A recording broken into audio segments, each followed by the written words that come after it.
Hey guys, you're back with another episode of Let's Finally Watch It. Yes!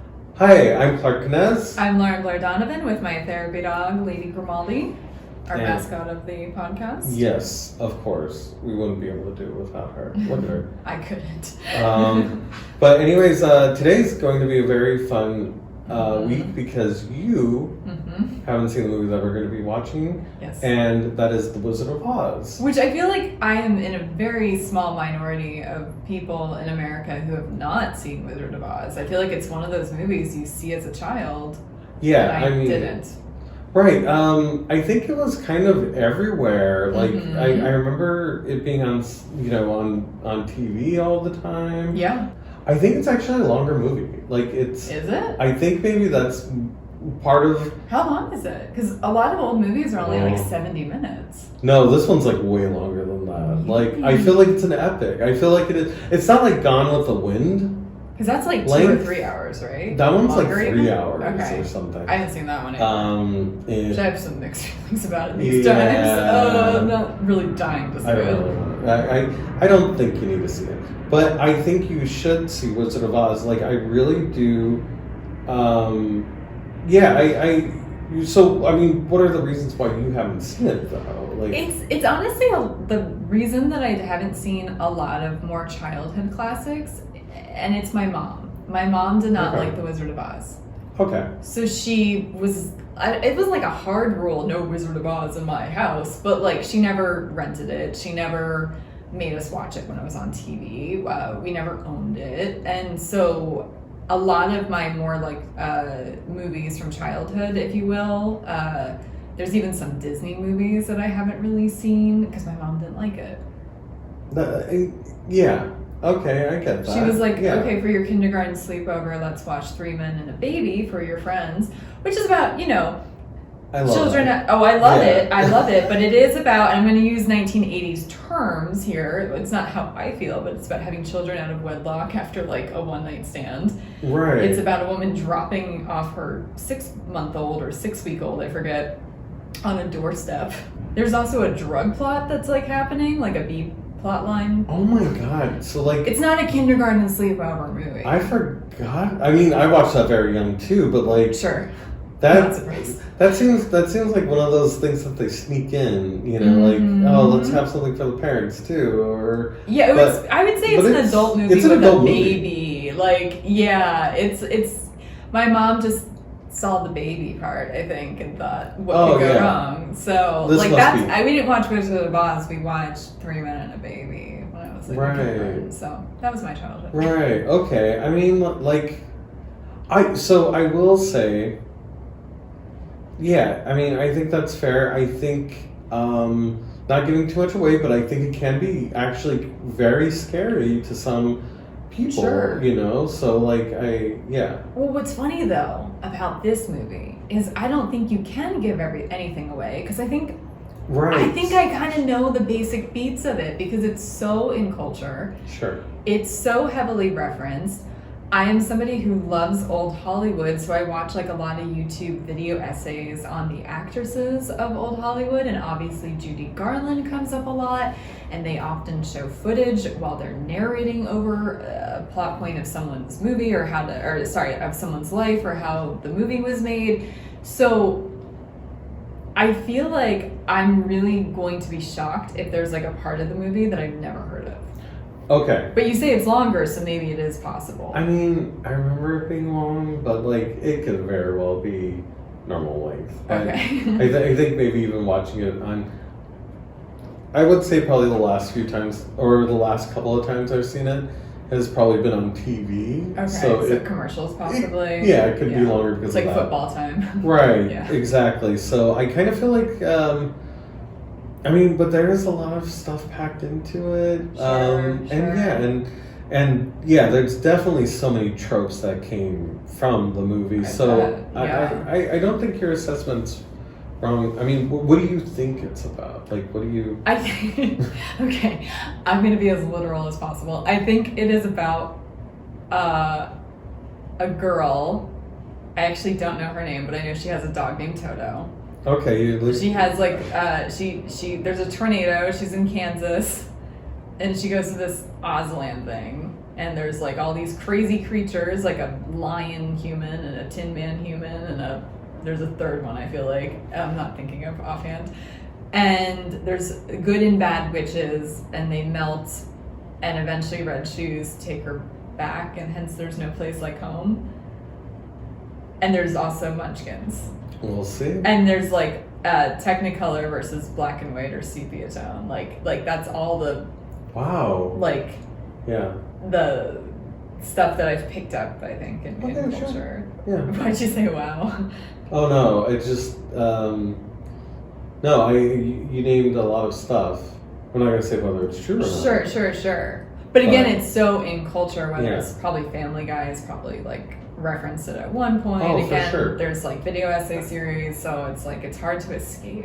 Oh yeah, I mean, like I used to go to Las Vegas all the time, and the MGM Grand had like full like sets of it, like the full set. Really? Like you could see them. Yeah, it's amazing. It was amazing. I don't think they have it anymore, but like it was a pretty big.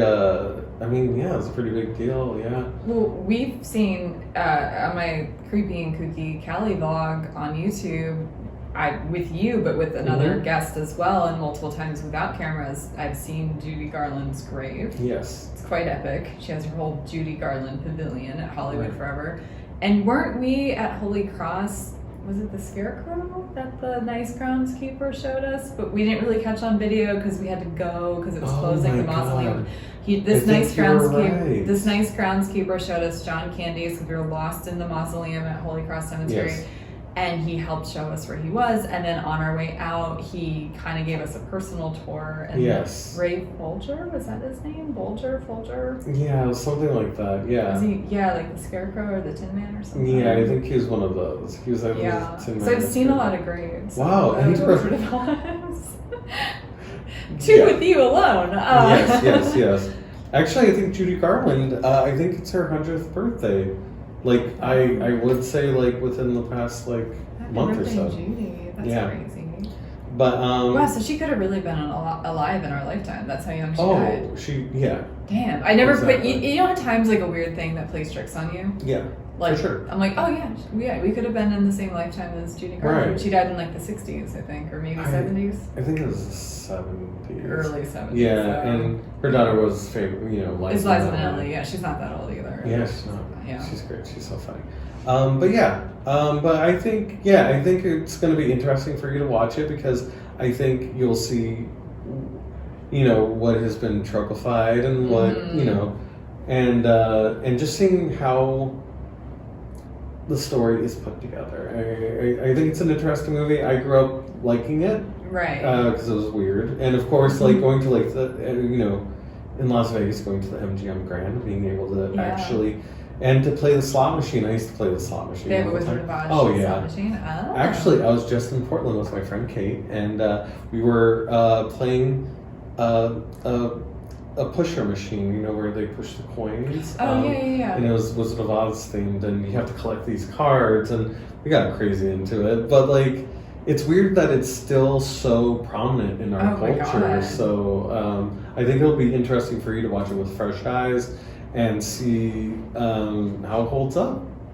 Yeah, I'm excited to finally see it because I feel like I can quote some of the tropes of it and kind of BS my way through acting like I've seen it. Right. People don't call me out. I will say, though, there is a scene I've seen deliberately. My best friend growing up, Lauren, because we were really great girls, made me watch the scene where allegedly the Munchkin hangs himself in the background, but it's probably just a prop or something. Like, no one was on record dying. But when we were, like, 11, it was on TV, and she was like, you have to watch. We'll go back to talking about, like, Taylor Hanson or whomever, but, like, you have to watch this, like, one scene, because look, it's a Munchkin and he kills himself, because we were kind of dark, weird girls. So that's kind of like Hanson also. I just outed ourselves, but Yeah, I'm a great girl. I saw that alleged scene at least. Of course, you're watching like Faces of Death and stuff. But like there was also there was a weird scene like that where there's supposedly a ghost in Three Men and a Baby. Yes, maybe that's correct. That was just. I forgot about that, which I've never been able to see that. No matter how many times I watch that clip, I'm like, I don't get it. It's supposed to just be a cutout. It's stupid. But anyways, yeah, let's watch it. Let's watch it, and I'll let you know what I think. Yes. Okay, we'll be back in a little bit. Bye. As in like 10 seconds. 10 seconds, yeah. For us, it'll be a long time. But yeah, Bye. All right. And we are back. We are back. Wait, I have now seen The Wizard of Oz, which I have never seen. Wow, yeah. Grimmy has seen it. Grimmy, we've been filming a few episodes. We are in the middle of a heat wave, like yes. a capital H, capital W heat wave. And I did not want a hot dog on my lap for all of this, but yes. She's my therapy pet and doesn't really like to be away from me, so here we are. And she might make noise, but she's being very good right now. She was very vocal. But she's your Toto. She's your Toto. She is my Toto, and I think a lot of my actually a lot of my notes are about the dog. Actually, oh my god! Yeah. I think that's what yes, we'll get to that. We'll get there. We do have to disclaim something. This is a very special episode for all the reasons all those 80s episodes are, but in reverse.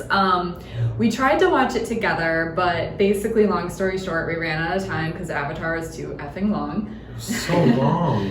And I also kind of last minute went out of town for a few days, so we couldn't really schedule that. And now we watched it last night, but this might shock some people that know me because historically, I am somebody who does not do substances. I don't drink, I don't do drugs. But in the year 2022, I am a nighttime pothead because I stopped sleeping and I largely don't eat anymore. And so, because of stress and complex PTSD symptoms and just life being life, and I've just, I have not been functioning, so I had to turn to the pot, I had to turn to the weed. Thank goodness it's legal, and I take edibles at night. And I almost had no choice but to watch this high, otherwise I would not have been able to fall asleep. Fall asleep, exactly. This was the time I had to watch it. So, boy, I think my notes, we'll find out. I haven't looked at my notes, but I know I had a lot of little one-liners or interesting observations. And you also watched it high again. I mean, you know what? I think especially since it was... So I'm going to say this about it, like... Oh, and then by the way, nobody's shocked that I was high. If my parents are listening to this, they found weed in my camera bag in like 10 years ago, so they were done. But anyways, I think also I wanted to see it with different eyes because I have seen this at least 3 or 4 times. Okay. And I kind of wanted to see it with like really like fresh eyes, like stoned eyes. Yeah, exactly. High eyes. And also, I mean, this is one of those movies that it kind of traditionally is, you know, because you've always heard the Dark Side of the Moon. Yes, Dark Side of the Moon. I'm not a big Pink Floyd I'm not either. fan. I mean, Brick and the Law is great, and there's another song I kind of like too, but I'm just not a big. You know what? Yeah. Their first 2 albums are good. I think Syd Barrett is a genius, and he left in the '60s. So this is like, like those albums that he's on, super good. I think the stuff after, it's fine. I'm not gonna. I don't hate it, but it's not like. But anyways, yeah, this is a traditional like stoner movie. When I used to go to clubs, I used to go to like, I still do. Like I'll go to like a goth club and like. Famous, like they'll show like little clips of Dorothy like closing her eyes and stuff like, you know, like this movie is like a traditional like trippy movie, dude. Yeah, I can see that. We'll go into the things of the things, but I guess since I'm the one that hasn't seen it, I liked it. I liked it. You liked it a lot. A lot or mostly a lot. I think I liked it. Okay, I thought I would like it. I didn't think I was gonna dislike it. I wasn't sure if I'd walk out feeling neutral about it or kind of liking it. I more than liked it. It was interesting though because I could see, because it was from 1939, so I could see how so many building blocks of like storytelling through movies was probably being invented in this movie. Like I didn't realize certain things probably came from this movie, or at least helped solidify certain devices. And I liked it more than I thought I would because as much as I like old movies, like I love old Grace Kelly movies. I like a lot of Hitchcock movies, which Grace Kelly was in a few of them. I like Fred and Ginger. I like Bette Davis. There are some older movies that are just harder to get behind because they're so dated or so overly simple. You know what I mean? Yeah. Like, it's just like, but I was surprised at how I did not feel that way. I get why this is a classic of almost 100 years now, and I get why I thought some of it was actually really well done, especially for the time. I found it enchanting. Like, I actually liked it. I don't know if I'm going to rewatch it all the time, but For sure. I'm like, oh, I'm glad I have finally seen this movie. I finally watched it. Like, this Sat was, down and, glad I finally had an excuse to. We'll go through my notes in order because I think that's the only way it's going to make sense. Okay, sure. But the Too Long Didn't Read is, I did like it though. Yeah. Do you, where would you put this movie in terms of like your likability meter? I think it's a movie. I really like it, and I do like the historical kind of context of it. Like I do think it's kind of I'll get into like some of the characters later, but like I do kind of find that it is at such a weird. I mean, this is like the beginning of the war. So like I think about it in those contexts where it's like just got out of the Great Depression, or still in the midst of the Great Depression. The aftermath of it, at least. So these people are like, this is coming out during like a very traumatizing time, especially in America. So like I think about it in those terms and think about like, oh wow, this must have been huge because they were barely seeing something that was kind of like, okay, a little bit uplifting. Well, escapism with all media tends to be more popular when we're not doing well or haven't been doing well for a while. I think when the country takes a nosedive, whether it's economically, whether it's about a war, we kind of want some more realistic things, but then eventually, like, there's actually evidence that like Keeping Up with the Kardashians became popular because it was escapism. It was like wealthy people living a life that was not attainable to people, and they debuted a few years after we invaded Iraq and Afghanistan, and became even more popular when the Great Recession happened, and that's usually when music gets poppier. You know, and so there's really interesting correlations. So I find that that's a really great observation. So I think there is a rewatchability factor with it. I think it's something that you kind of, and I think this may have just been your experiences with it, is you could put it on in the background and, you know, do other stuff, come back, oh, there's going to be some crazy shit happening. You know, like, I mean, it's so weird because we were just talking, I mean, we just saw Avatar. I didn't want to say the name. It was so hard for me to say that. Should not be saved ever. Like, and that was billed as like a spectacle movie. This movie is so much more effective in all of that. Like, it was such a great palate cleanser after Avatar. Because I had not seen either. So it was like, ooh, maybe I haven't watched movies I haven't seen because I had good instincts that what I like. But this was not even a choice though, because it came out decades before I was born. And my parents just weren't, I don't even know if my dad liked it, but I know my mom just didn't, for whatever, which we're going to get into because I actually have questions about why my mom didn't like it, but and I can't ask her because she's dead, but I that's why I didn't see it as a kid, and then I never sought it out or had an opportunity. She may have been afraid of it. Like maybe as a kid she watched it and never wanted to watch it again. That could be true. Right, because I watched it as a kid and it scared the crap out of me. I liked it, but I still liked it. But I could see it scaring kids pretty, like in rewatching it this time, I was like, there's a few parts that I was like, oh, I would have probably hated this if I was forced to watch it as a 4-year-old. So my mom, I think, made the right choice for what kind of kid I was, which I cannot say about my mom in a lot of cases. So this was good. Congratulations to KK, that was her name. She made a good choice. But it's okay. I want to jump into one little offshoot that's related, but a bit of a tangent, because you were talking about the scary parts. Are you aware of the Sesame Street folklore about the witch? I do. Wait, is it the Lost episode? Yeah. Yeah. and how it resurfaced. I think we did we talk about it? I was telling you a little. I was telling you a little bit, and I think I stopped myself because I didn't. I want watched to a whole YouTube video about it earlier this summer. Yeah. Also high, so I don't remember all of it. I was falling asleep. If you don't know, I'm a puppeteer, so I'm kind of a huge nerd for this stuff. And there was one night where it was like a lost episode of Sesame Street popped up on my YouTube, and I'm like, yes, please. And it was all about how this actress who really did. I forget her name offhand. Margaret something. Awesome. Yeah. Mrs. Gulch was for other characters. Yeah. But she played the witch on Sesame Street, but it scared kids so much that they didn't air it again, and all these people grew up and wondered if they were Mandela affecting because they all had this memory. And then it started being hinted at on the internet, long story short, and then there was a special viewing that only people in person saw, but then it briefly resurfaced on the internet for like a minute, but I think it was taken down. I might be wrong.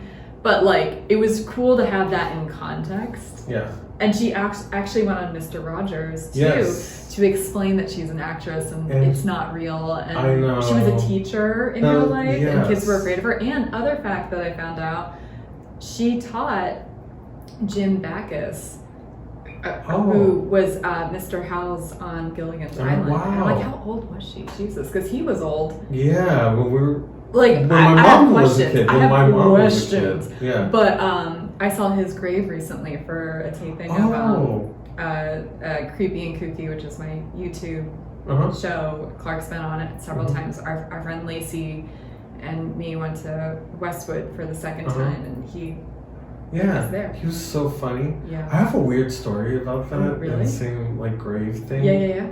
But like, so Mrs. Howell, I don't know why my grandpa told me this when I was a kid.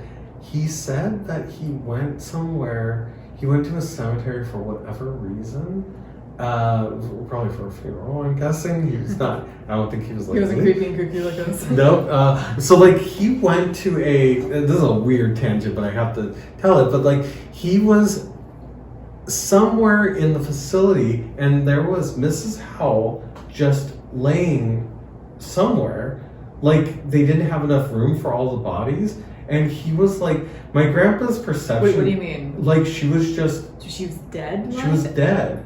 Yeah, like, and like they were like preparing her or whatever, but like I was like, Grandpa, where was this? My grandpa didn't give that many details about this, but like it was. That sounds like he was mistaken. Like, I'm not trying to doubt him, but like that sounds too weird to be true. No, that sounds way too weird to be true, because like for one thing he said that she was dead and she was just like laying there and she was wearing regular clothes. I don't think that's how that works. I don't think that's how that works either. But like I don't know what my grandpa saw. Also, I think she was cremated or something. I don't think most of the Jim Backus is like the only one that has a grave. Okay.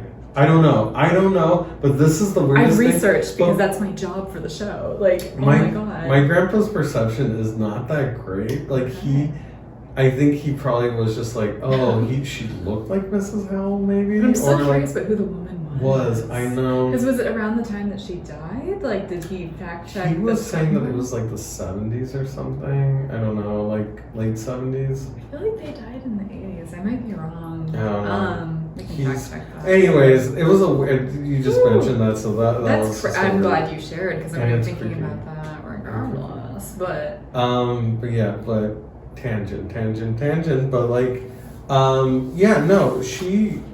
Even on the streets, she was like, people were Margaret Hamilton. That's her name. Yes, and we're afraid of her. You know, what a good performance though. Yeah. Like very good performance. Get it? I mean, I was like legit scared of her, but I also thought she was really cool. Yeah. At the same time, she was a woman that she knew what she wanted. That was like a big lost media thing. Big, yeah. That Sesame Street episode, and it barely resurfaced. I think it's on HBO Max now because they have all of the Sesame Streets. So I think you can find it. Oh, okay. I don't think. Yeah, and I think what it is she just plays the witch on there, and it just scared kids. Yeah, she just terrorized the kids. That's so wild to me, though. Yeah, so But trivia. in the 70s, like there was a big resurgence of it. So like I think maybe your mom may have been like just missed that window or whatever. Maybe because she would have been growing up in the 50s and 60s. Okay, because it went up and down in popularity. I think it was televised for the first time in the 50s. Yeah. I think I read that. And depending on what kind of TV sets people had, if it was black and white, the when she goes into Technicolor, that effect is not as powerful. Oh, man. I did go on a pretty deep dive. After we talk about the movie itself, we can talk about some of the behind the scenes stuff. Yes, because we'll do that. I want to see the movie about the making of The Wizard of Oz because that sounds like juicy stuff. Like that's like. Yeah. We'll get back to that. We'll get back. Keep listening. We'll get back to it. We'll just go to the movie part of it right now. Yeah. The production. There's a lot of fascinating things. Known as the troubled production, to be sure. Yeah, very interesting stuff. Yeah. Okay, so it starts. I took a screenshot that Clark was admiring because I had to like. Because I wrote that down in my note. I was gonna write the whole thing. Yeah, I could have taken a fucking picture. I almost checked out of this because I just. Well, okay, I was high to be fair, but it was like the caption on the when it starts. It's like, for nearly 40 years, the story has given faithful service to the young in heart, and time has been powerless to put its kindly philosophy out of fashion. To those of you who have been faithful to it in return, ... and to the young in heart, ... we dedicate this picture. And I was like, oh god, this is so cheesy. I hate this already. Right, I was already checked out, but I got checked back in really fast. I don't like prefaces like this is weird. Also, I mean, this reminded me of the new Top Gun movie, Maverick. Tom Cruise does an intro at the begining, and I'm just like, why? God. Like, you don't need to do that. You don't need to do that. God. I honestly like that movie. I thought it was good, but like I was like, that's unnecessary. But like this, but this is interesting that they do say this because it was wildly popular at the turn of the century. Yeah. And there's so many books, like in the series too. But anyways, like that. Yeah, it's funny because I think it was made for nostalgic reasons. It's so weird to think about like ancient civilizations in ancient civilizations. I mean, like I always think about this, like who are the Mesopotamians, like who were their ancient civilizations and stuff. So it is weird looking at this, you know, nearly 100 years, 90 something years ago, and like wow, that was such a long time ago and stuff like that. And then but it's based on a book that was decades old. So I do think that is kind of interesting. And it does give a little bit of historical context. And at a really bad time in American history, and I think that maybe that's like why they... And yet it's timeless because people still love it. Mm-hmm. You know, it's never fallen out of fashion. It hasn't aged particularly terribly. Yeah. There's a few... Well, let's start with it. So my first note that was in all caps, I got very descriptive with my note-taking, was children should be seen and not heard. Because I felt like her... Is she an orphan? Is Dorothy an orphan? Why is she living with her aunt and uncle? Yeah, I think she's... I kind of missed that backstory a little bit, / I never read the books, so... I don't think there's in the movie, I don't think there's an explanation. It was just Auntie M and some uncle, and she like runs up so upset because some mean lady, Mrs. Gulch, is like hating her dog. Yeah. And they're not listening to her. They're just like, and I'm like, oh wow, this is the children should not be heard mantra come to life. Like this is just like, go away, you silly girl. Like damn. But they do ultimately defend her. Eventually. But it was just a lot to jump into, especially high. I was like, right. What? But I think also you have to get like a feeling of her character. Yeah. Which isn't like, I mean, she's like a teenager. She's 16, but 16, well, in real life, no, she was supposed to play 10 or 12, but Judy Garland in real life was 16. Yeah. They aged her down. Originally, it was supposed to be Shirley Temple. Those were the two. Oh, really? I didn't know that. I didn't catch that. Yeah, okay. That might have been something that they had to switch and stuff like that. It's great casting though. I think she's great. I'll jump ahead really fast because I did put Yes, we're 5 minutes in, and I can't stop thinking about how Judy Garland was terrorized behind the scenes. Yeah. She looks really pretty, but hey, acting plus masking because that's how life is. Because she looked gorgeous, she was a really good actress. Like, I really enjoyed her performance. And it just really early on hit me how tragic her backstory was in real time during this. I mean, really her whole life. But I think, so I read that a lot of the stories were exaggerated by her. That's what I heard. I heard there's other things. Other actors had way worse stuff happen. Oh, I believe it. Yeah. But Louis B. Mayer, whose grave I also saw before Creepy and Kooky, he was a bad guy. And he was like pretty notorious. I believe some of it, at least. Like, I don't. I haven't done a big Judy Garland deep dive. You've seen her grave. I have a couple times, with you once. Yeah, I've seen Toto's grave. Yes. We've seen Ray Bolger's at Holy Cross. That's right, that was the one. Yeah. But I mean, like, I haven't done, because I actually have not seen a lot of Judy Garland movies, believe it or not. So she's just one of those icons where you know who she is. And I've seen the Renee Zellweger movie.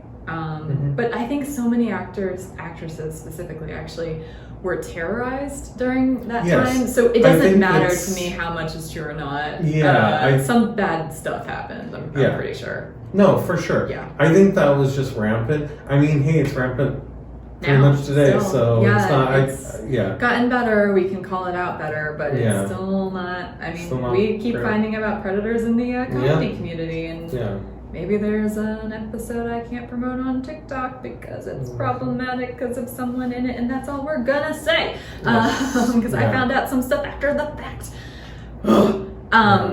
But okay, going back to the movie, I thought the sepia tone cinematography was gorgeous. Yeah. I was like, I want to watch everything in sepia tone. Like that's better than black and white. Wow. This was the first time I realized that it was in sepia tone and not black and white. Because like, I mean, as a kid, you're like, oh, it's just in black and white. Right, and right. You don't realize there's different shades of it. Right, and I thought that I was like, oh, okay, that's why this looks. I mean, because I watched plenty of black and white movies, but like this was like, oh shit, like this has. I mean, it's a style choice. Right, and I think also, I mean, just in the storytelling, like such a good shorthand to show what the world. But it's also, like dusty. It's not even. It's vintage, but for the time they made it look vintage. Right. Almost, you know, by choosing brown and white, basically, versus black and white. Because movies were in color at this time. Like this, I mean, like... Not all of them, but they had, like, the technology. They had technicolor by now. They were still perfecting it, though. This wasn't... I was just saying that just, like, this wasn't the first one that was like, oh, hey, look it, this is in color. And, so this was... a Technicolor movie, but like I really do think that there is more they're just trying to make it look throwback, which, you know, again, which is part of the beginning of the movie, that opening dedication. The only thing in the beginning, and this is such a small thing, but I, again, was not in my right mind, so I got really detailed. But I was like, wait, did she really just get stuck in a pig pen? Because she was like walking on the side. Yeah. Then she fell in, and I was like, she really couldn't get out of it with the older man who may or may not be a relative lifting her out. Like, wouldn't you have seen her bloomers? Like, it was just kind of like such a weird scene that stood out to me as a first-time viewer in a 2022 lens. Because it's like, I'm a little girl, I fell in a pig pen, which is a lot of things. And then this man, one of the people who became one of the scarecrow or the lion or something, I forget who he was, but pulls her out and she's got like her legs up, and I'm like, this is inappropriate. This is made me a little uncomfortable. I don't like it. But I think they're also kind of showing kind of her naivete. Of course, I think there could have been a better way to do that. Of course. But I mean, for the 1930s, this was probably she did get stuck in the wire. Yeah, so I guess that's what it was. It was a little, maybe I was just not watching it closely enough, but I think especially because she has that conversation with I think his name is Hunk, that's the scarecrow later. Like he's like, there's a simple solution. Just don't walk by Mrs. Gulch's place and stuff like that. Like just don't, just do these things and you'll be okay and stuff like that. So I think they're just trying to like shorthand. And I get it, I do. But oh my god, I don't think I have heard the Judy Garland version of Somewhere Over the Rainbow. Whoa. Or I've only heard the first couple bars, but I remember as the song went on, I was like, oh, her voice is very beautiful. Yeah. It's really good for this song, which is not always the same thing. And I don't know where else I've heard this song. I think it's just one of those songs that's sung everywhere. Mm-hmm. And I'm not a big musical person. Like, I don't like a lot of musicals. Mm-hmm. And it's just not my genre of song choice. But I was like, oh, I get it. I get why this song is so loved. Like, her voice is perfect for the song, and it did so much more for me than any other time I've heard the song. I'm like, do I like this song now? Like, do I like it now? Like, I never like hated it. I just didn't care for it. Yeah. And now I'm like, I get it. You're right. I mean, there's definitely a lot of covers of it. She also has a particularly deep voice, which is interesting because for she such plays a young girl. Yeah, she was 16. She's like this alto, almost a tenor. Yeah, she has a really deep voice. But it's rich. I love it. It's like, and that I want to hear Toni Braxton sing the song. Yeah. She has a really low voice. Yeah. Well, one thing that like the studio said about her is that they're like, oh, she has such a great voice, too bad she's not pretty, which is an insane thing to say about her. It's insane to say about any child. Yeah. But like, she's not ugly. No. She's pretty. She's pretty. And she's charming, which is half the appeal of being on screen. There's a lot of pretty people that are not charming on screen. Yeah. They don't have charisma. Exactly. So it's like, and she does. So but I'm like, that's an insane. Like, look, I mean, sorry, but like... She was so watchable to me. She was, and aesthetically pleasing at that. Yes, I know. But yeah, what a great voice, and like, yeah, she was just... I mean, that's the thing, is she like really carried this movie. I mean... 100% carried the movie. I mean, like, I think she great is the performances... Wizard of Oz. Yeah. I mean, great performances all around. Sure. There's not a bad performance in it at all, I think. No, I don't think so. There's not a weak link. No, and I think, man, like one thing, we'll get into that part, but I think there was it was just a different time, Next up, I just had Auntie M, like the cookie, or is it a pretzel? That's a high thought if there ever was one, because that's her aunt, Auntie M. Oh, yeah. And I just got on a tangent. Oh, they have the pretzels, don't they? It's pretzels. Yeah, I couldn't remember if it was cookie or pretzels. It's a mall snack stand either which way.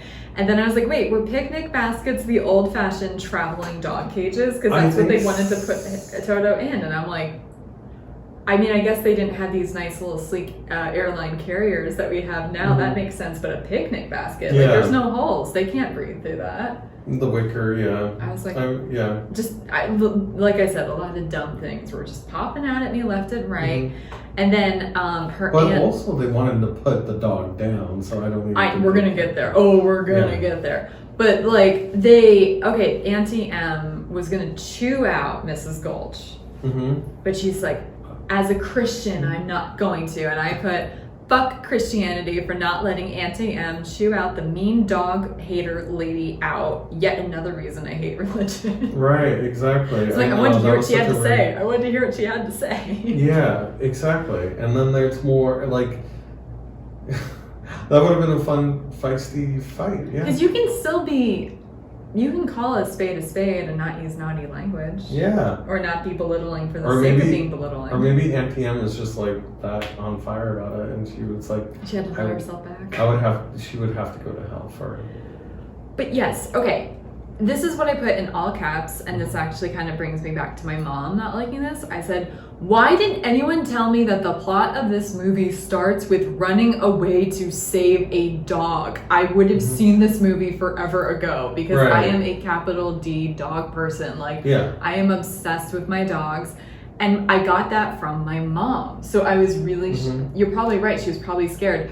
But like had a bad experience as a kid or whatever. But I'm like, if she knew or remembered or whatever that this was about saving a dog from being put down, this would have been her favorite effing movie. Like, because I get this insane dog obsession but from also, my mom. But also the dog being in peril and stuff, maybe that's what did it? Maybe, but it's like, okay, you haven't seen Mad Men, but this is not a huge plot point, so I'm not. One thing I haven't. I'm not, what? The one thing I haven't seen. No, I haven't seen all this stuff. But it's like, there is a scene where a character basically lets his dog out to run the streets of New York so he doesn't have to own the dog anymore. And this is a show that's based on philandering and some shady business and just general mistreatment of both women and people of color. There's a lot of that throughout every episode, basically. And back when my mom was still alive, we would joke, but that scene with Chauncey the dog is too much. That's where we draw the line. So, like, to me, that felt very reminiscent of that. So I was like, oh man, That's interesting. I really wish my mom was alive for a lot of reasons, but this is one of those moments where I'm like, I wish I could have been like, why didn't you like it? And did you know this was about this? And what's your... Because that is kind of the whole thing that makes her run away from home. Yeah, for sure. I didn't know that. I did not know that. Yeah. I mean, you know, that was like... a surprise. Yeah, that's the crux of it. And Toto actually plays a huge part in it. I also like... I mean, this is going to be a tangent. I don't know. You're probably going to touch on this. But I kind of like how Toto kind of just pieces out in scenes. Yeah. He's just like, he goes away and then like, are you stuck? I don't know what she's doing. Hi, baby Granny. She wants to have... He's visiting Uncle Clarky and started crying looking at me. You can go to him. That's fine. But I think that... I think it's so funny because like there will be, and I think like because I was high, I was noticing that more. But like there were scenes where they were just doing stuff, and he just kind of went away, and we just have to shoot this because like one of the things about Technicolor, especially at that time, is it had to be very bright. Yeah. So they had to use arc lights, which are notoriously hot. So I think the set was 100 degrees Fahrenheit. Yeah. I read that because of all the lights. So I think when they're like, "Oh, he left. Like, let's shoot it." No. Nope. I'm good. We're gonna just keep going. Yeah. You're so lucky. You're so lucky. She loves her Uncle Clarky. But then the other thing too was, when she's running away, I put two things back to back. Okay, granted, no. It was like, who is this creepy guy asking her if she was running away? But then, hi, you can come back in my life if that's what you want. But then also, wait, this weird professor is someone that would be currently on New Age YouTube channels or Witch Talk on TikTok, but with even more appropriation because he's wearing a turban. Like that's the one character I was a little confused about. Who was he? Did she know him before? No, I think because she's like, "Are you a runaway?" And I'm like, "Oh, a red flag, runaway." Dr. Marvel, right? Okay, I guess. No, that was his name on there. I think it was Dr. Marvel. He was just a traveling. I mean, that was common at this time. This this takes place in like 1901 or something. Okay. And so I think he was just one of those traveling. Snake oil. I mean, because if you notice his things, he would always say like two wrong things, and then hit on. I mean, he was a classic psychic. You know, where it's like, do you know something with an M or a J? And so basically, I kind of feel like there was a he's basically that too. Yeah. It just felt like a guy in a van offering candy. I was like, oh god, Dorothy, run away. And I think his character makes more sense when you see later on.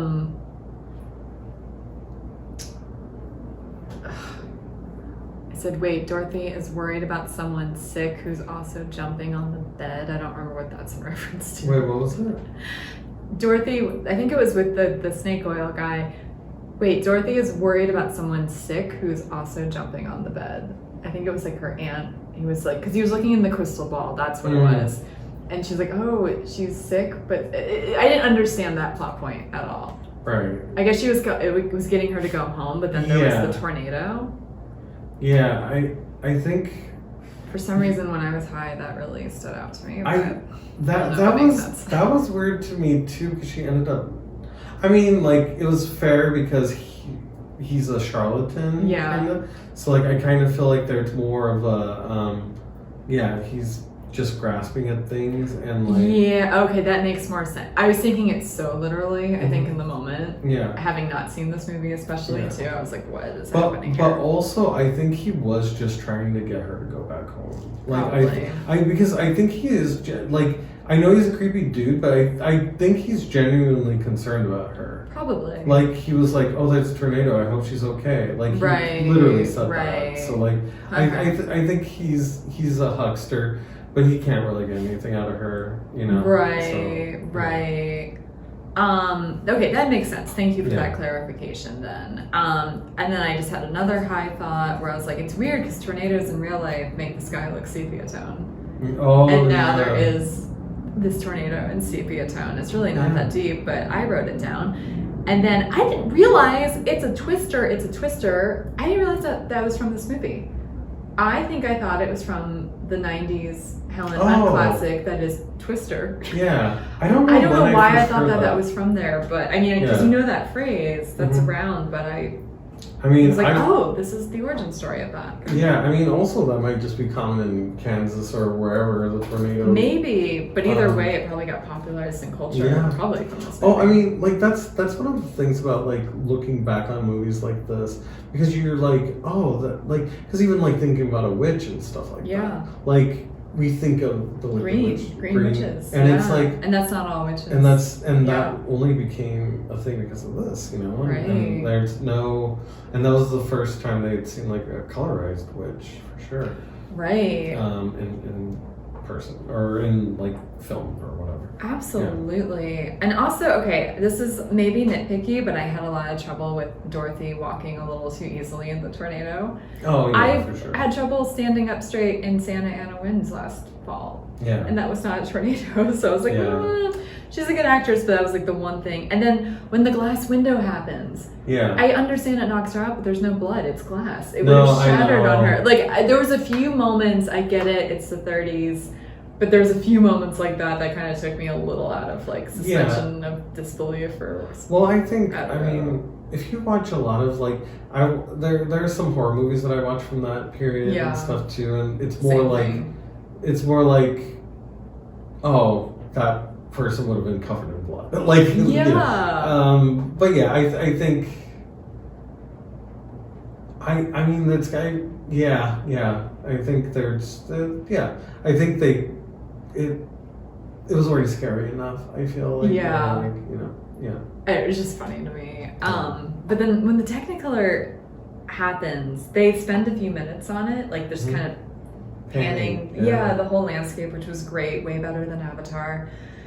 And I was like, this looks like a live-action Sleeping Beauty without the Mary Blair color schemes. Sure, because you know, like the whole history of the animation with Sleeping Beauty, like they layered it in such a way that was very groundbreaking for that time with animation, and it just really reminded me of that. But this came first, which I thought was so interesting. Right. So this did come out after Snow White. 2 years later, Yeah. So like, I mean, that was kind of the inspiration.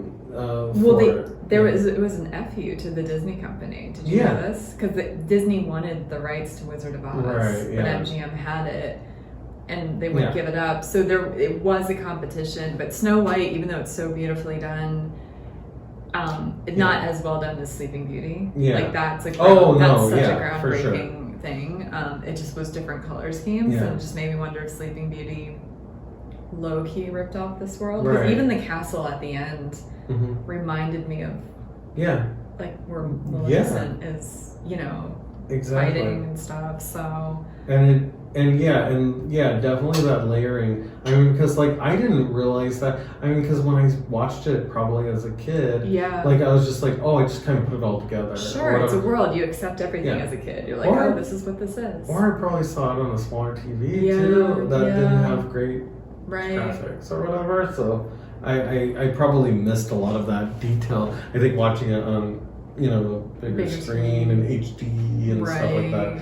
I think like it probably like makes it look a a little less real, but more impressive, which is that's sort of what it. Yeah, no, that's. I think you worded that perfectly because I was circling around how to say that because you can tell it's a set. You don't think that this is like real life. But that being said, it's so well done. I don't care. Yeah, I mean, like it felt like a Disney ride. Yes. Something. Like yes, it really did. I completely agree with that. Completely. Yeah. But it's funny though, just some of the prop technology, I guess, was a little funny to me. Because the Good Witch had almost the exact same wand that I had from some play dress-up kit, like this bedazzled sequin star. I think my rod was plastic and hers was like steel or something. But I was like, oh my god, like that's so bizarre to me to see a child's toy be a real prop, basically.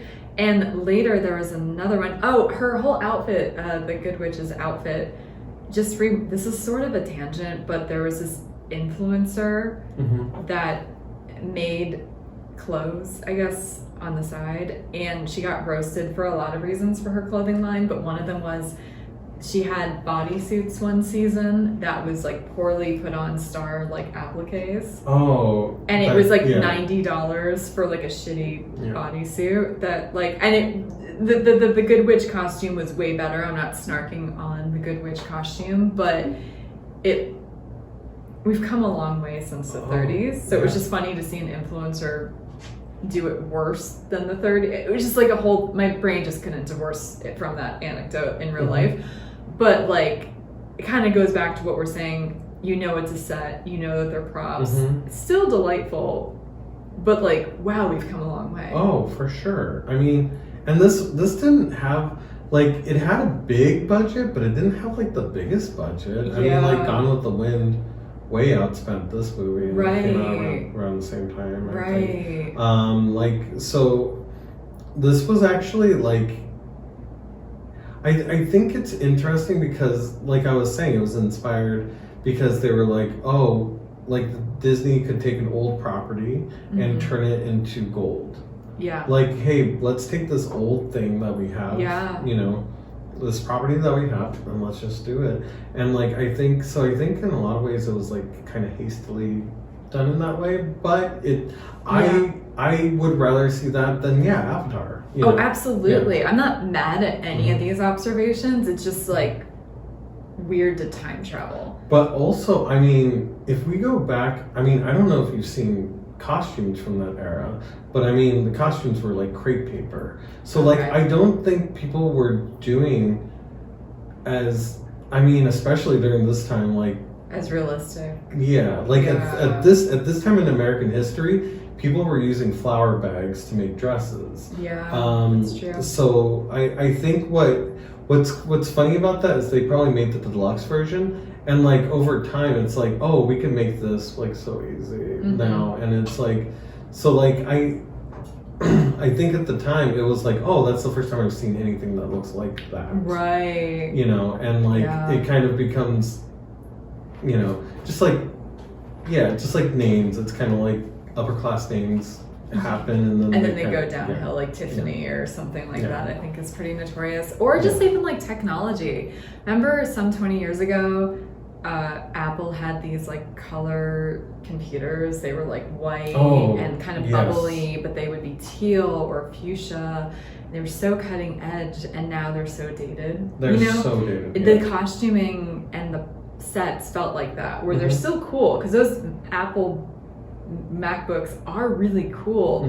They're just not current, you know. They're interesting to look at, but they're of a certain time, and that's sort of how this movie felt to me, where it's like, it's still interesting, it still holds my attention, it's eye-catching, but it's funny how that was cutting edge for the time, and then now it's so primitive and dated. It's just funny. I don't know. But also, they're probably trying to imagine the turn of the century too. Yeah, so that's true too. Yeah, because like I've been doing a deep dive on Art Nouveau, and like there's a lot of Art Nouveau motifs in this, which was a style that was more popular in turn of the century and 1960s as well, and so I kind of feel like it's a little bit of that too. Like they're trying to like, oh, let's make this a really fantastical world, You know, because even like Mrs. Gulch, like the way that they made her look, like I actually liked her outfit, Mrs. Gulch. Like I mean, of course, it was the kind witch. of steampunky, wasn't it? Well, yeah, I mean that's that's like Victorian era. Yep. So like, I really kind of like that they're trying to. Because at this time in history, like those old Victorian homes, those were kind of turning into the haunted houses. Now when we think of haunted houses, we think of Victorian houses. Yeah, that's true. So I think like this is where that kind of comes from, like that Victorian era. That's the kind of scary part or whatever. Also, I didn't realize how many other songs there were besides Somewhere Over the Rainbow and Follow the Yellow Brick Road. Oh. Like when all the Munchkins were introducing themselves, I'm like, there's other songs? Like I had no idea. Oh no, I almost forgot about that, but it's mostly a musical, yeah. Right, but there's only a few that have become universal, I think. If I Only Had a Brain. Yeah, that one too. Yeah.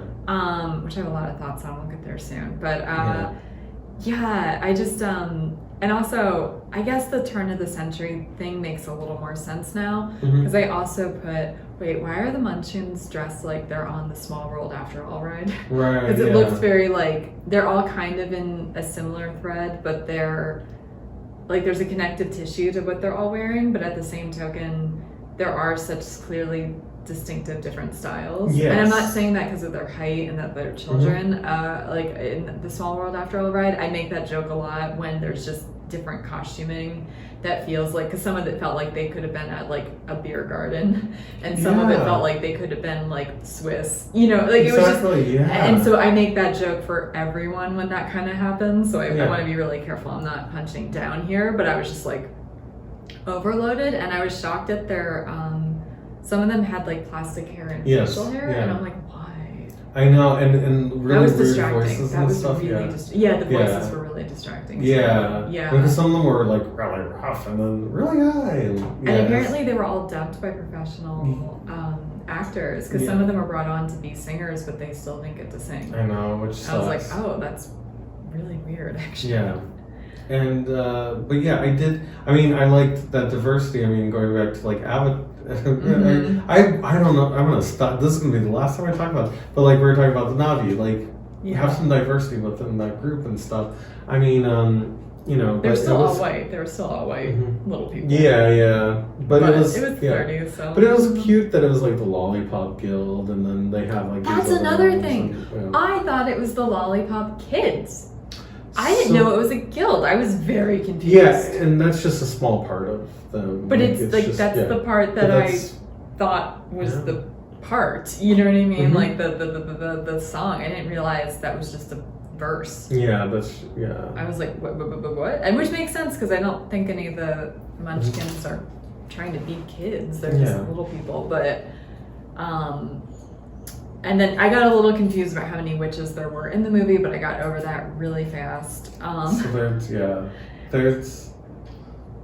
So basically, Dorothy kills the Wicked Witch of the East. And then Mrs. Gulch is playing Wicked Witch of the West, which also took me a few minutes. I suspected even at the farm with the three dudes fishing her out of the pig pen or whatever, I was like, wait, don't they, because this movie isn't culture enough that like I could recognize some of the faces, and I was like, I feel like they're either mapping this for the Wizard, the Tin Man, and the Scarecrow, or those are the actual actors, and I didn't want to IMDb it, but about halfway through I did, because I was like, I think Mrs. Gulch is the witch. I think that like, and I needed that confirmation, so I was like, but it took me a minute to figure, because the makeup is really different. So even though it kind of looks like them, if you don't know those actors' faces like the back of your hand, like I don't know. For me, it just maybe I was right. I don't know. I think it's not until really far into it, but they start saying stuff that they said in the beginning. Yeah. So like one of them, because even their motifs, you have to just be brave. Like, so the person who played the Cowardly Lion, he was like, you just have to be, you just have to stand up to her or whatever. Yeah. Like, so, and I think like all of them kind of, so I don't know why there is a 1-to-1, or like you know, the mirror image and why that represents. I think it's a dream and it's like a mismatch. Yeah. You know, you like dream that you're in your house, but it's really the mall. Mm-hmm. Yeah. Or like people represent, they can kind of almost blend into two exactly. different people. That so I think that's what this was, but right. I don't know. Yeah, I agree with you, especially since in a lot of ways there are like there are other things that kind of pop up from the real life. Yeah. I can't remember any right now, but yeah, and we'll get into that later. Yeah. But also, okay, the tree scene. I love that one. Very cool, but also, did you play Super Nintendo as a kid? Yeah, I did. Super Mario World 5 looks just like that. I'm like, the Windy World? The Forest World? Oh, okay. I think it was World 5. Maybe I'm mixing it up slightly. Okay. But it was like 5 or 6. It was like you had to go through several lands. It was like you went across a bridge and you went down to an enchanted forest or some kind of forest. Okay, yeah. And the trees in a level or even just in the mapping of it looked so much like the Wizard of Oz trees. Yeah. I'm like, did Nintendo rip off Wizard of Oz? I mean, they could have. They probably did. But you know what? I thought there was one level where it's just like windy. Hi, Granny. Right. but like there's one level I remember that was windy. I was more of a Genesis kid. Oh, okay. But I did play it at friends' houses and stuff. Mm-hmm. So yeah, I think I do remember that slightly. But I thought that scene was very funny. Oh, it was. Yeah, I think I was a little mentally not there and got a little distracted, to be fair.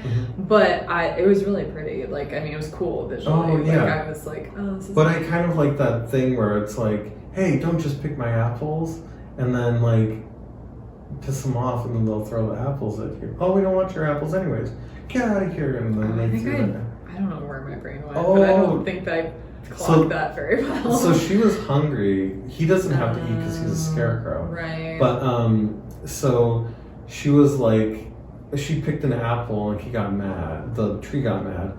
And then they're like, okay, fine, we don't want your apples. They're probably gross anyways. Yeah, you can keep them. What? What'd you say about my apples? And the apple tree threw it. I completely, that was new to me. Like, I don't know why I forgot that. That was one of the only scenes that was super new to me too. Because remember when I gave what I thought the movie was about plot-wise, and I gave a lot of specificity. That was one of the only worlds or scenes, if you will, that I was like, oh, this is brand new visually to me. Like, culture never tipped this off for me. Like, I didn't realize that. That was a nice surprise because that was well done. What I remember of it, at least. I also, I have questions though. So, I'll hit you with a few. Okay, so the Tin Man and the Scarecrow never met before Dorothy? I guess not. And the Tin Man needed water or oil. That whole thing kind of felt kind of graphic.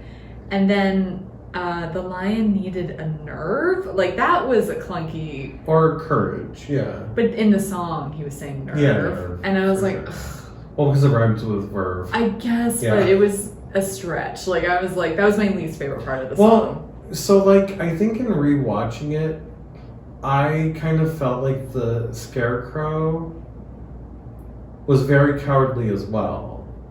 Yeah, and they weren't as clearly defined as you would think they would be. Because they also needed the help of a young girl. Exactly. She felt like was she the ultimate manic pixie dream girl? Because, like, she... Oh, wow. I didn't even think about that. But, like, that's how it read to me, because it was like she came into this world of Oz and she just wanted to get home, so she brought these 3 grown-ass men with her to see the wizard, and they would have never thought to have done that without this 12-year-old or however old she was supposed to be. Like, I was like, I know it's not a romantic manic pixie, thank goodness for that, but it is like...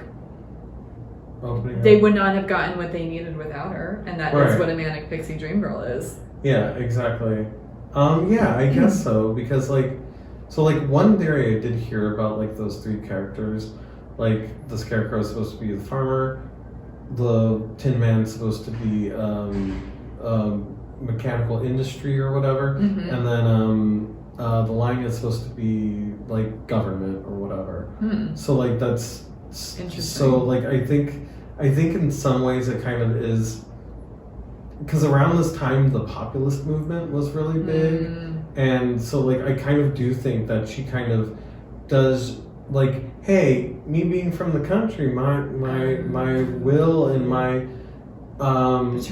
determination will get even these dopes on board and stuff like that. So I almost feel like there might have been a political message behind that, and that's why that kind of dynamic emerges in it. That's so interesting. I'm gonna have to look that up and like think about that, because I was surprised. That was my only, I think, real complaint about the movie. Like all those three animal type men, if you will, or like non-human men, just they were not as defined as I thought that they would be. No. They kind of blurred together for me. Because I didn't think of, but I think that also kind of is the thing about it, is that, I mean, especially at the end, when it was actually just there, like they were just not seeing it in themselves. Which we'll get to, because I have thoughts on that. I was kind of annoyed at that, actually. Oh, yeah. It just felt like a more, okay, let's get to it now. It felt like a moral victory. Like, you know, I am so sick of, I have had a very complicated life. My life will never be fixed because of a plucky attitude or a mantra or whatever, and that is something that me and my therapist have been wrestling with a lot recently. There's not a lot of simple solutions about what's going to either make my life better or make me feel better about certain things, because I've been in the trenches for so long and I've tried so many different things, and life keeps pushing me back down in ways that are beyond my control. And a lot of people like to give advice that's like, do this, do that, and it's overly simple, and I get annoyed. And a lot of people like to point out, but you've survived this long. And I'm like, I'm sick of surviving. It's freaking fracking exhausting. Even, you were asking earlier off camera, I hung out with our friend Russell the other night, and we hadn't seen each other in a month, which is very rare for us. We usually hang out quite a bit, and I won't go into it, but some personal stuff got really blown up this past month for me. And he was like, well, you kind of dodged a bullet with that, but you're sick of dodging bullets, aren't you? Because he knows me, you know what I mean? And I was like, yes, thank you. Dodging bullets is exhausting. And it's like, to me, the end of the movie just felt like such a moral victory. Or it's like, look inside yourself. It has all the answers. It'll set you free. Right. And that's good, but sometimes life is more complicated than that. And I'm sick of overly simplistic things. So this is a me thing. This is a me thing. I am very triggered by this kind of stuff because this is how people in my real life treat me, and they're not listening, and they don't want to be in the trenches with me. And it's a lovely movie, and it's a lovely ending because it is a good message. But I was like, oof. But I agree. But see, I had a little bit more trouble with the advice that they gave to Dorothy. What was the advice that they gave to Dorothy specifically? It was like, the way to get home is you've always been able to go home. Which was kind of gaslighty. But it's like, you have to stay home for the rest of your life, and also I guess her be a home farmer. wasn't perfect. That was the other thing too, because it's like, I know her aunt and uncle, we kind of talked about this, wanted the best thing for her, but they were a little dismissive of her feelings. Right. That's not a good, healthy space to be in. And she wants to go. That's like Stockholm syndrome. Yeah. There's no place like home. I just want to go home. Like, it was just. But the thing is that but the thing that kind of fixes that for me is because she is absolutely the main character. Sure. Like, there's no doubt that there is. Like, she's the one changing everybody's lives more than anything. Sure. And so, like, I do like that aspect, and that kind of, like, softens that blow. Sure.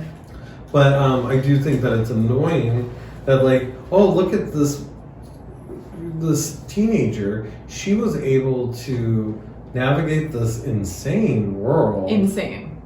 I mean, insane. With set piece after set piece of all this stuff, and we're able to see like her growth within that and stuff. But I feel like, I mean, like, what a thing to say to somebody at the end and be like, oh, you should never leave home. Yeah. Because this is what the world is like. I don't know why. It's a little hard to take that too seriously. And it was also like, the witch was like, you've had the power the whole time to go home, and it's like, then why didn't you tell her, bitch? Like, but she needed. But it also you had things, to, but you had to click your heels too. Like that's like saying to somebody, you've always known how to fix your tire. Mm-hmm. Well, sure, we can all fix our tire, but we need to learn how to do that. Like you need to tell us what the equivalent of clicking our heels together in sparkly red shoes. Like it's just sometimes people don't know how to do stuff even if they can do stuff. So it just felt like it kind of like overrode that a little bit. Right. And I think we're in a society where we're not always patient with people. They don't know something, and it's like, but it's okay to like explain it to them and not wait till they've been gassed out going to all these different worlds. And it's like, oh, you could have gone home this whole time if I had told you to click your magical heels together. But you wouldn't have learned your lesson of staying home all the time, which is weird. Even though you've helped the world anywhere that you go, you're helping people. The ending, this is like a rare movie that I liked, but I thought the ending was also a little muddy. And it kind of wasn't my favorite, even though it was heartwarming too. I don't know. It was like kind of like all the things for me. It was, I need more time to process that. I was surprised when it ended, and I was like, oh, okay. But anyways, we'll go back. We still haven't even talked about like the witch. Yeah. And like all that, like, or the wizard. You didn't even get to the wizard, I put, he, where is it?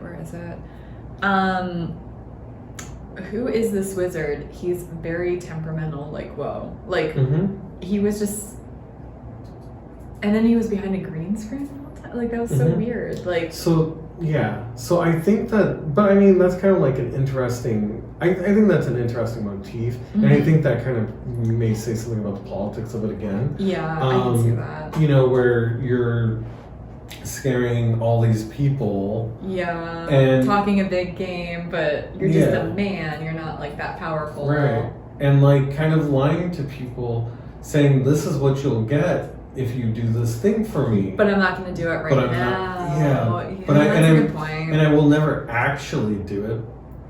You know. Yeah. So I think that this movie's weirdly cynical. Like in a lot of ways. Like for a kid/family movie, it's and a I little dark. The book is very dark, actually. Like I believe the it. book is very dark. And I mean, like, you know, but I do think that it's I think it's an interesting character, and I had almost forgotten that he was from. He was the guy in the turban. He was the guy in the turban earlier in the movie. Yes, he was, but in the Oz lore, like when he's talking about it, he was on a hot air balloon and he got swept to the land of Oz. Yeah. That's right. Which I totally forgot about that part. And then the witch. I thought she was. I loved those parts of the witch, though. I mean, of course, Clark liked that part. Yes. But I really liked that the witch was, just so like over the top, scary, but committed and grounded in the Yeah. performance. Like it wasn't an over the top performance. right. And you know what? She didn't have. Her voice was a lot different than what I remember, because she had a very like American, like I guess Canez or maybe somewhere different, but like she had a very American. I almost remember her having like an almost English accent, or mid-Atlantic even. And I thought that, but like in hearing her voice, she had a very David Letterman way of speaking. It was just kind of like high pitched. Yeah. True. And so what you're right. It was like, I think it was over the top, but it was grounded. Yeah. Like, oddly enough. And but I just didn't get why they needed to get that room for him. What did they explain? Yeah, there were just things that, and this is me being an adult and in a 2022 lens where storytelling not always, but is often more sophisticated, and there's less plot holes. It just felt like they were doing things to do things a lot of the movie. Like that's just one example. So like, would I have been terrified of this movie if I was a kid watching it? Probably. Would I have bought into the world more though? Of course. Yeah. It is I like the movie. Yeah. we've established that, but it is a weird movie to watch for the first time as an adult because Yeah. there are just things. Half the things that I wrote down, even though I wasn't like in a sober mind, are real adult thoughts. Where it's like, hey, wait a second, why is that man helping that girl out of a pig pen? Or hey, like that creepy guy is asking if she's a runaway. And then that's another thing too. Why do you need the broomstick? Yeah, exactly. So there were like things like that where I was like, okay. And also the main thing that bothered me about this movie, it's a math thing. Because when they give them the honorary degree, did they make up on? Is that where they got honorary degrees from? Because you know, like maybe I was like, that was another one of my notes where I'm like, did they make up the honorary degree? Yeah, but anyways, the equation that he gave was almost Pythagorean theorem, which is a squared plus b squared equals c squared. Oh god, I don't even remember that. I blocked out everything about math. But that's with right triangles. He said the square root of the isosceles triangle, and it's not an isosceles triangle, it's a right triangle. Let's be honest, and it's the square root of the legs will tell you what the third third side would be. Right. Anyways, pissed me off so bad. Anyways. I guess they didn't have a mathly on the set doing math. But I think that fact checking, continuity, that kind of stuff. I'm like trying to think if that was on purpose or if that was supposed to be funny. Well, because he was kind of a hack, so it could have been on purpose. Because I don't think he really knew what he was talking about. Because they gave him the diploma, and automatically he's just saying stuff that he thinks that he remembers from school or whatever. Yeah. That was also just kind of weird too, where it's like, you've had a brain this whole time. Everyone has a brain. Here's your degree to prove that you have a brain. And I'm like, some of the smartest people I know don't got degrees, but that's fine. Right. But I mean, he says that though. He also said that. Did he? He said that in what he was saying. He's like, some of the smartest people I know are people who just didn't go to school or whatever. Oh, I only remembered him being like, a lot of wise people go to school to learn even more. For some reason, that was the part that attached to me. Oh, I think he was almost saying that the wisest people, like, I think it might be the opposite. You might have. I was sober. I watched that part this morning. Oh, okay. Because he was saying, like, you go to get more knowledge when you go to school, and that's why you have degrees to prove that you're a brain, you know? Or to prove, yeah. And that's why he gave him a degree. Yeah. Because degrees mean brains. Right. Yeah. And then, yeah. Also, how do you function without a brain if you really... Obviously, we found out he had a brain, but I couldn't get around that as an adult either. How did he function as I'm like, you... false. Well, how does he function as a scarecrow? Yeah, it was just... That was silly. I wasn't mad at it. Oh, and he did get pulled apart, remember? Yeah. Or the Tin Man did. No, or... Because his legs got knocked off or something. Yeah, I think so. Well, I think it was a scarecrow because they pulled him apart. I don't even know. Yeah. I tuned away a few times. Like, I watched that part this morning, and I was like kind of playing puzzles on my iPad a little bit. I don't know. I liked the movie. I did. I just couldn't be high or sober. I was not fully entranced with it. Like, I liked it, but it's a weird movie to watch as an adult for the first time. So, I mean, remember when I said that I thought it was 3 hours long? Yeah. Like, it did feel long. It does feel long. Yeah, it was longer, apparently. It was like 2 hours, but they cut they cut the nerve guy, the lion guy had extra verses. They cut it down. There was another scene where a totally different musical number where I think they're doing some kind of dance too. Jitterbug. Jitterbug. Yeah, they cut that, and I think there was something else because MGM was like, it's too long. Yeah, fair. Yeah. Yeah, I mean, like, most of it was not unnecessary. I'll give it that, but it was very long. Yeah. For sure. But I thought it was very cute. I mean, like, in rewatching it, I definitely was like, this is so, like, so nice and pretty, and like, I mean, imagine seeing that in the theater, like, especially at that time when that was so cutting edge technology and visual effects and all those things.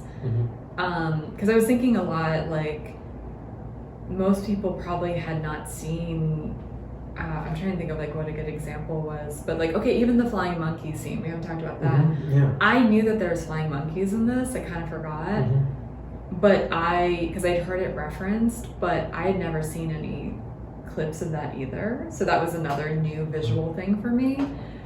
And I was like, oh wow, yeah, this is creepy. Yeah, it's this scary. Would have been really, but it's probably the scariest part. Probably, yeah. And it's like, if you were in a theater, like I can't think of any. That wasn't in Fred and Ginger movies. That wasn't in Betty Davis movies. So like that must have been really new. Well, I mean, also like, I mean, maybe somewhat in cartoons, but like to see it in real life, like that's what I mean. Though, yeah, live right. action, yeah. like. It's almost like that could when the train was going through, people ducked, you know, like allegedly, like it's like they must have been like how, and it made me think this is maybe like kind of random, but I'm like, no wonder people don't trust Hollywood and think that everyone is like lizard people, that like that it's all fake and smoke and mirrors. I'm like, it probably started from before people understood technology, because now we do, because people can make movies on their phones, but like back in these times, it was such a gate-kept, elusive, exclusive thing. And it's like they probably thought real witches did help those monkeys fly, or like something, you know what I mean? Like, no wonder people don't trust Hollywood or Hollyweird or whatever you want to call it. There's other reasons people don't, but I'm like, oh, I kind of get it from that perspective.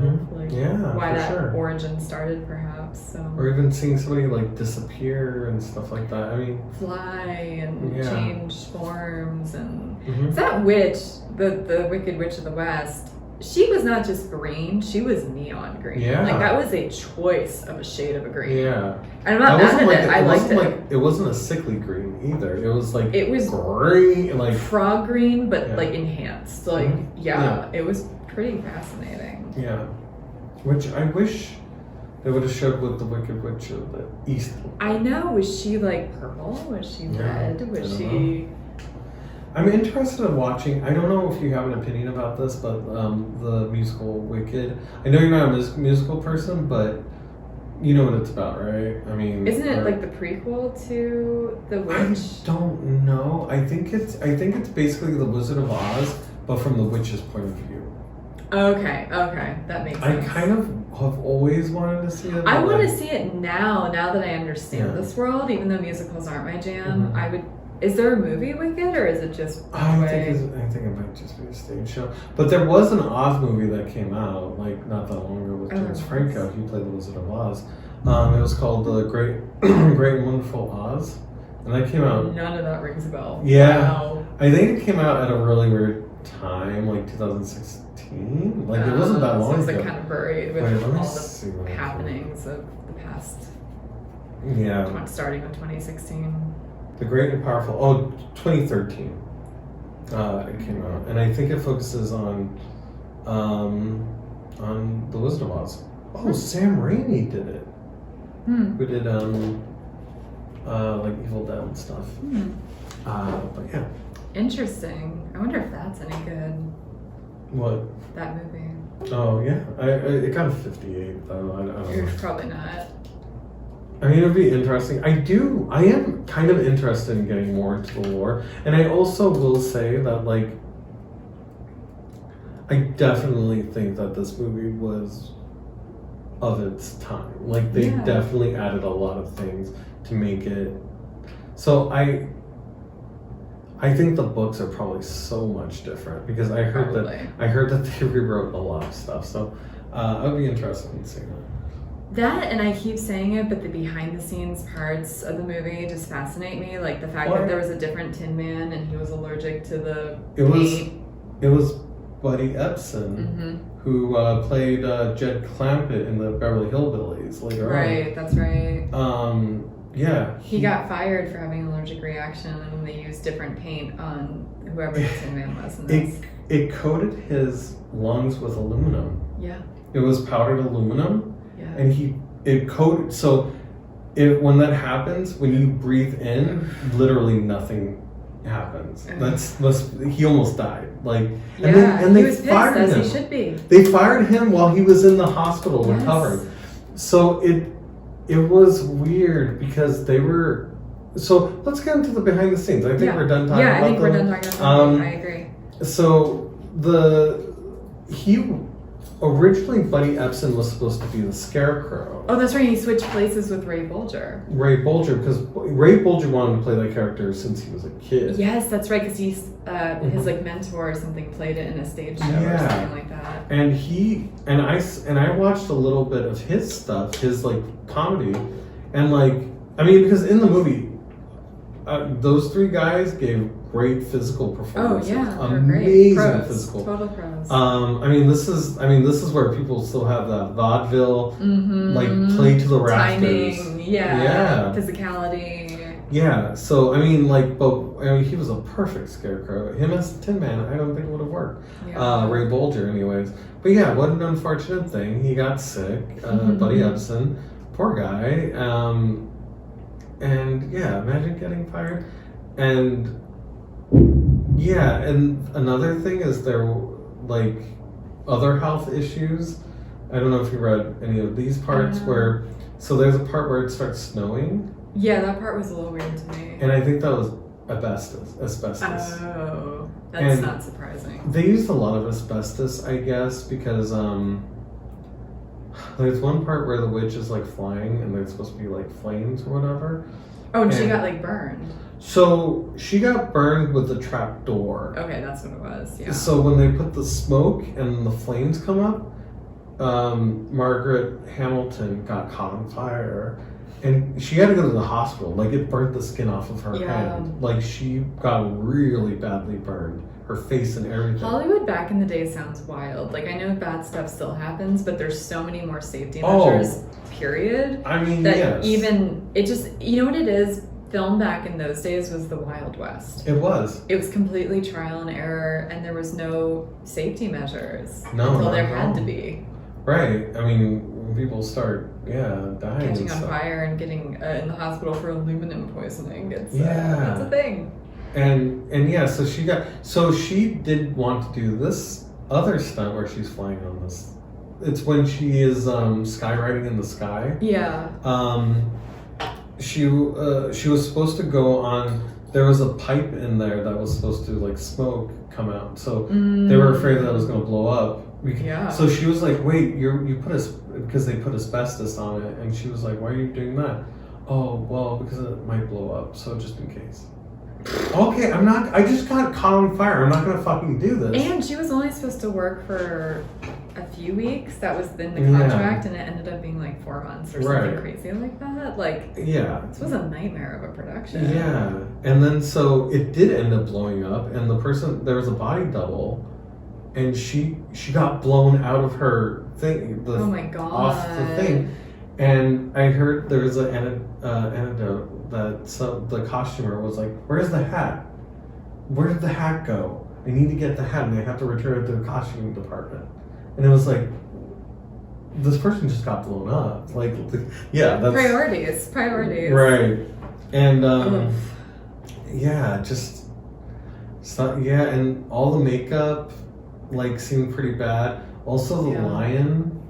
It was like a heavy thing, and he was too hot in it. It was like they had to clean it every night. It was like 95 pounds. Yes. And they used real 100-degree lights. So like they said that not only did it smell, but there was literally 2 people that every night was their job to like dry it out. Yeah. All the sweat. In an industrial dryer. Gross. And the thing is that like they used real lion skin. Oh, was it? Yeah. And so like imagine how bad that smelled on top of it. Yeah, that just sounds horrible. It's really wild because it's not just this. It's amazing how far prop departments and costume departments have come, because Disney fact, when Pirates of the Caribbean first opened, Disney hated the way that fake skulls and skeletons looked, so he actually went to like a medical center and got cadaver like skeletons. And I mean, I don't know That's how to feel insane. about that, but yeah, it's a wow. Is that a trivia factoid if there ever was one? Yeah. But like that reminds me of that a little bit. It's like, oh sure, let's just use a real lion skin. Why not? Yeah, I mean, we want to get the authenticity. That's what matters more. Yeah. So it's amazing that we have such better prop departments and costuming. I know. Because it's not great, but there is a happy. Well, it starts sad, but there is a happy behind the scenes trivia that did warm my cold black heart. And it was, okay, so apparently the niece of the writer of the book died at 5 years old, or 5 months old, and her name was Dorothy. And so he was writing the book at the time, and he named Dorothy in honor of the little baby that died. And this is where it gets kind of happy though. So in the 90s, because this woman, what am I talking about? This little baby died, I guess before the turn of the century. And so her grave was pretty, like, I mean, you've been to enough cemeteries. For people that have not been to cemeteries, a lot of the times the older a grave is, the more the etchings kind of get like worn down. It's harder to like read. They can become destroyed for various reasons, from weather. And one of the last living Munchkins in the 90s found out where she was buried, and found out, because like the grave kind of resurfaced in popular media or something, and he happened to own a stone grave carving company, and so he donated a new headstone and plaque and the whole 9 yards. And they hope that this cemetery, I think it was like in Ohio or one of those states, they hope it comforts, because Dorothy, the real Dorothy, the 5-month-old Dorothy, was in the baby section or children's section of cemeteries, which they sometimes do, which I have a lot of questions about, but that's a thing that people do. And they're hoping that parents feel comforted that their children are being buried with the original Dorothy from Wizard of Oz. Yeah. I'm like, that's actually a really sweet, sad, but it's sweet, very sad. Very sad, but like, I like that this guy, I forget his name, cared enough to want to do that. Yeah, like, that's that so cute. nice. Yeah. Like, and it's just a nice tribute to the film that he was a part of. Yeah. And that's another thing about the little people in this movie. They really hadn't seen anybody that looked like them ever. Yeah. So this was like really interesting that there were like hundreds of them. Right. And they were like, wow, okay. Like, I mean, there's even, I think there's some apartments in Culver City or somewhere where they all, some of them just stayed. And they're like built for little people. Oh, that's so cool. I need to look that up. Though, but, and then also another kind of fun, it's not super uplifting, but anyways, there the suit that Dr. Marvel's wearing in the beginning, the costuming department, they had run out of money because they were making like 200 costumes for... Plus they went like months over schedule. And yes. They were spending so much money on these costumes, they went to like thrift stores to get suits. So they found a suit that was from like turn of the century. Okay, great. This fits the time. We're going to be able to save some money this way. This will be Dr. Marvel's. It's nice, but it's ratty. That's what we want. And they actually looked at the inside, and there's a thing that's stitched, and it was Frank Baum, which is the person who wrote Wizard of Oz. And they actually, so they found his name etched in it, in the inside pocket, and they actually contacted the clothier or whatever, and they're like, was this made for, did you make this for Frank Baum? And he's like, oh yeah, I made that around the turn of the century. So they actually had... Full circle moment. Yeah, wow. Like such a weird thrift store find. That's so random, wow. Yeah, that is a really... That's kind of cool. Crazy coincidence, yeah. Yeah, that's very crazy. Yeah. Wow. But yeah. But yeah, and as we were talking about, like after I watched this movie, I started getting into the Wizard of Oz slot machines. Also, I visited we both know her, Kate Chalk. I visited her in Portland, and one night we went to this place called Kingpins, and it's like an arcade for like grown-ups. Oh yeah, you were talking about probably that. Not actually. Yeah. There's a lot of kids there. But we went hog wild in this place. But there's a coin pushing machine, and you have to get cards, and it was a Wizard of Oz one. And so like every once in a while it'll play like a little song if you got enough cards and stuff. And so I was like, wow. I was thinking about that. I'm like, this is a place for kids, and like that's crazy that they have a Wizard of Oz machine. For like kids. Because it's still in culture. It's never gone out of fashion. I know. I was like, because I was thinking about it afterwards. I mean, there was one that was a Willy Wonka one. We might, have you seen that? I have. I've actually seen both. The one from the 60s and the one of Johnny Depp. Yeah. So they had one with that. So that's a big mainstay too. But I was just like, that's kind of cool. Mm-hmm. And also like I used to go to the MGM Grand in Las Vegas. They were all about. I mean, it was pretty much built on Wisdom. Which makes sense because that was MGM. Yeah. So, yeah. Yeah. Maybe I'll post some of the pictures. Yeah. Of what that looked like and everything. And yeah, the slot machines are so fun, which are so stupid, but yeah. Yeah, that just shows what kind of a hold it has. Yeah, I think that was my main takeaway. I understand why this has had a stranglehold on culture for almost 100 years. Yeah. Like, yeah, some things haven't aged great. Yeah, technology has gotten better, but it is enchanting the sepia tone to Technicolor. Mm-hmm. Right. It's such a fantastical story that's rooted in real human emotion. I get it. Mm-hmm. I get why this movie just won't quit. Like, I get it. So, is it one of my new favorite movies of all time? No, but this is probably also a movie I'm going to continue to think about, and I might need to do a rewatch at some point after I've digested this, because sometimes it's good to just, see things when you know what you're seeing. Yeah, because there are a lot of little things that I probably missed. We even talked about one of them. We're like, what happened? Really? That did? Because if you're taking in too much, you're just not going to absorb everything. But I get it. I liked it more than I thought I would. I didn't think I was going to hate it, but no, I liked it. Yeah, it's definitely good.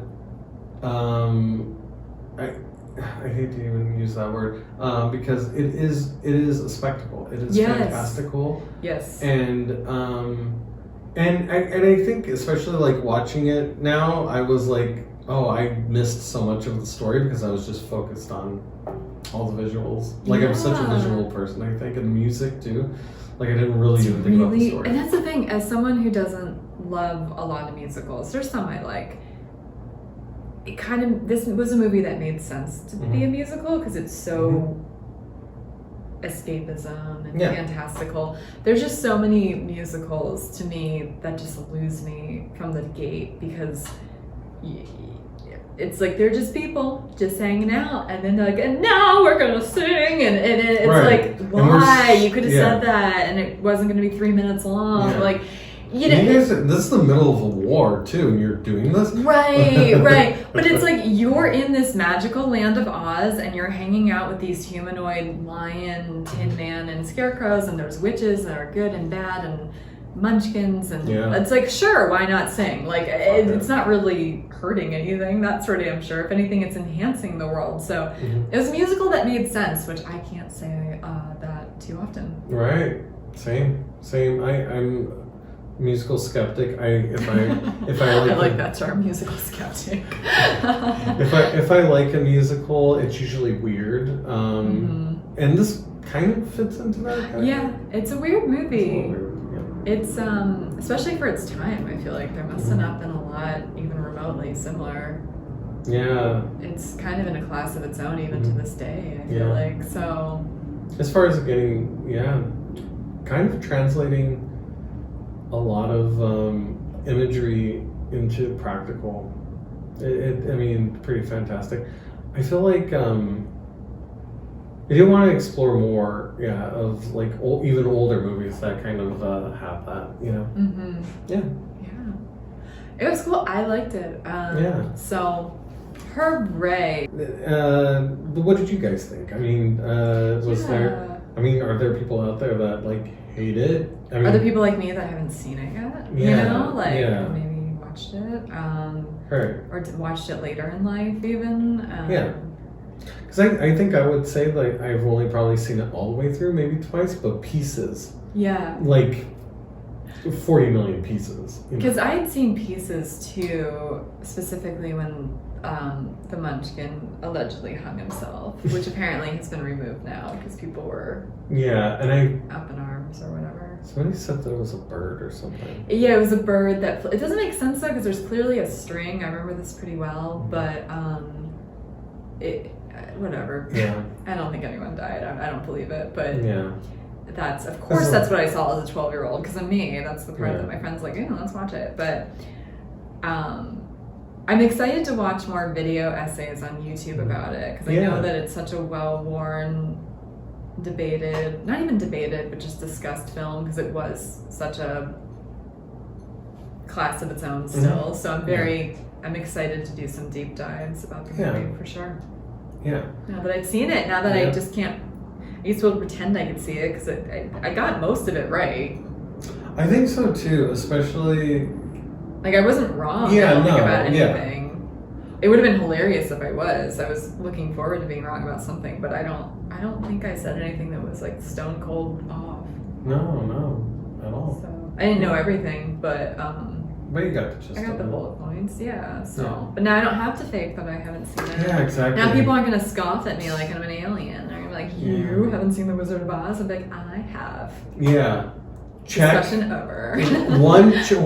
Score one for me not being an alien. Because this is one of the big ones that I think people would look at me the weirdest when I would say I hadn't seen. So that's why I wanted to get it out of the way. So thank you for rewatching. Yeah, of course. Anytime. Yeah. Well, we'll be back next time. But so subscribe, give us a nice review. I like how every podcast is like, review us. They don't want bad reviews. Just give us nice reviews. Yeah, give us nice reviews. We'll just cut to the chase and say like, no, please say something nice about us. And unsubscribe, unlike. Yeah, don't bite your tongue. Or dislike when let's finally watch it where all podcasts can be found. YouTube, TikTok. I am Blairosaurus Rex, at least on social media, / Lauren-Blair Donovan. Yeah, I'm working. I think I might standardize my